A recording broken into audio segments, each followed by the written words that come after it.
Hi, good day everyone. And today I'm going to teach you how to work with Gimp.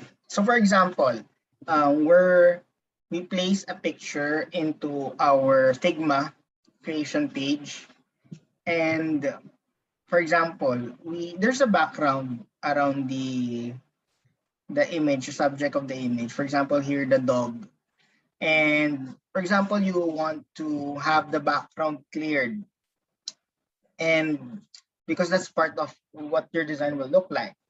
So in Figma, there's no feature that allows you to selectively erase some parts of the image.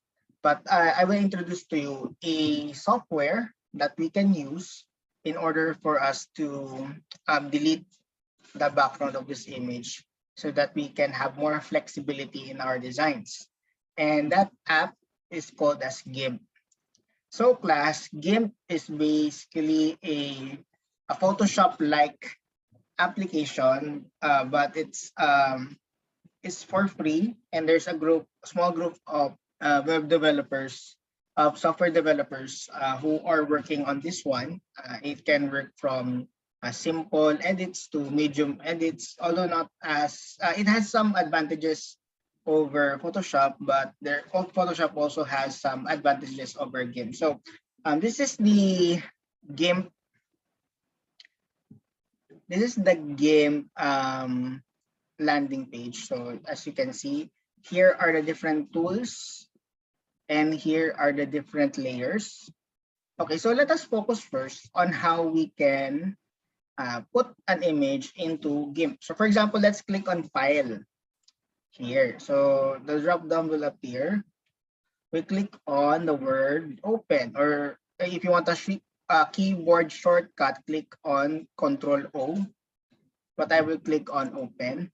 So it will bring me to a certain folder in my computer. It brings me over here, and I'm going to choose a picture, this picture of a dog. And I'm going to click on it. I'm going to click Open. Just if this appears on your computer, just click on Convert. Okay, so I have successfully placed an image inside my GIMP software. So the first step that I need to do is click over here in the layers panel on the lower right part of your screen. Click here on my screen, or lower right part of my screen, right click, and then click find here in the bottom, add alpha channel. So this is the next step after placing our image. Click on add alpha channel. This is very important in order for us to make an image transparent. So our next step is I'm going to introduce to you what we call as the foreground select tool. It's over here. This one that's like there's a profile picture of a person. Right click. So you can select between pre-select, scissor select, and foreground select. We're going to choose foreground select. So I'm going to click on foreground select. And what I'm going to do, I will click on my mouse and hold it and then move it around over the image. Now class, for the viewers, you don't need to exactly put this right on the edge of the image. Just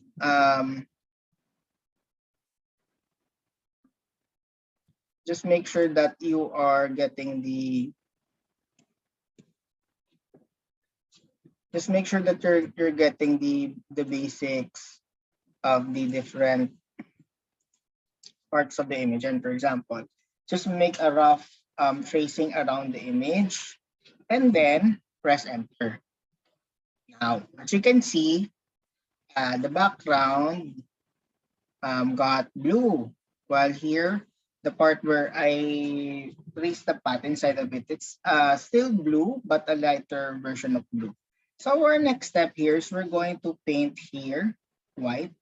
So make sure that over here on the left side, we are on white. If you want to turn it into black, you can click over here, turn it back to white. You can click here. Again, if you want to switch this two colors, black, if you want to switch back here, white. So as you can see, I'm trying to paint over the image.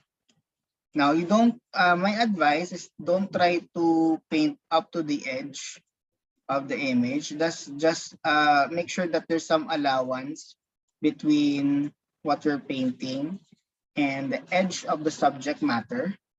By the way, this circle over here, you can make it smaller or bigger. You can click on the parenthesis tab near the key, the letter P in your mouse. If you press that, you can make it smaller, and the other parenthesis tab, you can make it bigger.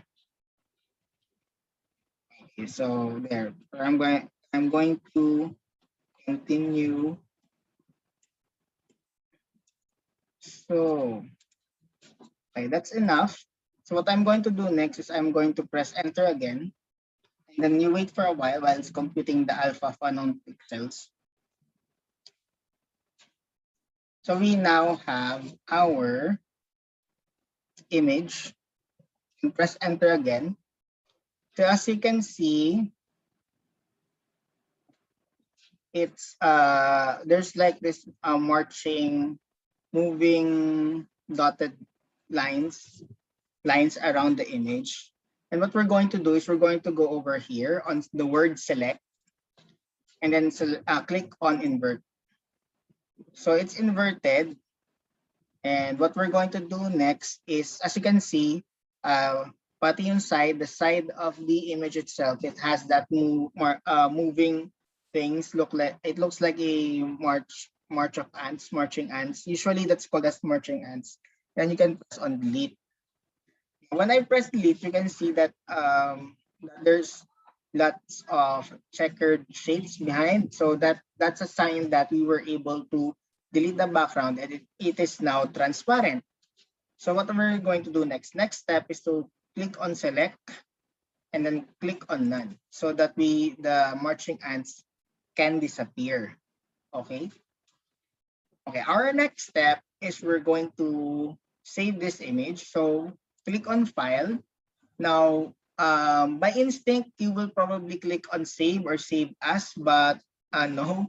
If you're going to save this as an image already, we click on export as. And then we change its name. For example, any name that you would like. For example, I will name it as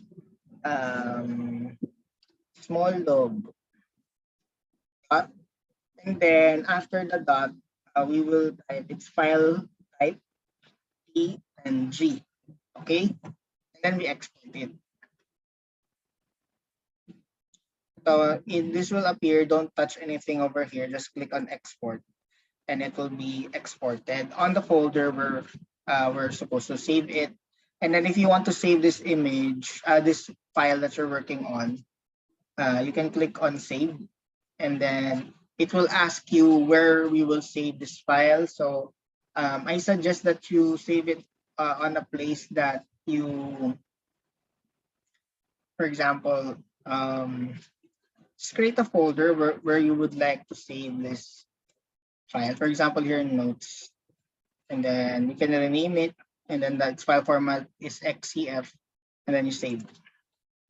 Okay, and then you can visit that if you want to re-edit some things with the with this file. Okay, now let us check. Go back to our Figma. So this is, I'll move this image over here, and then I'm going to place a rectangle image.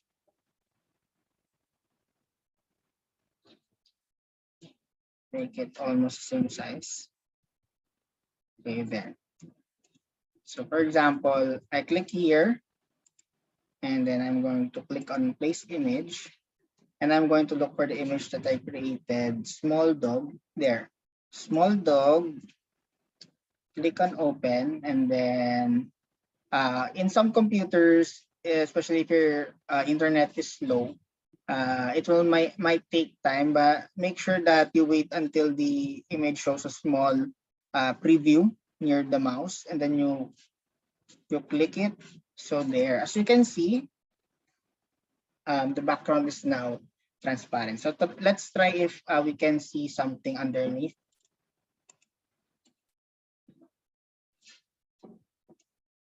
So it's on top. Let's try putting it back. So as you can see, the background is transparent.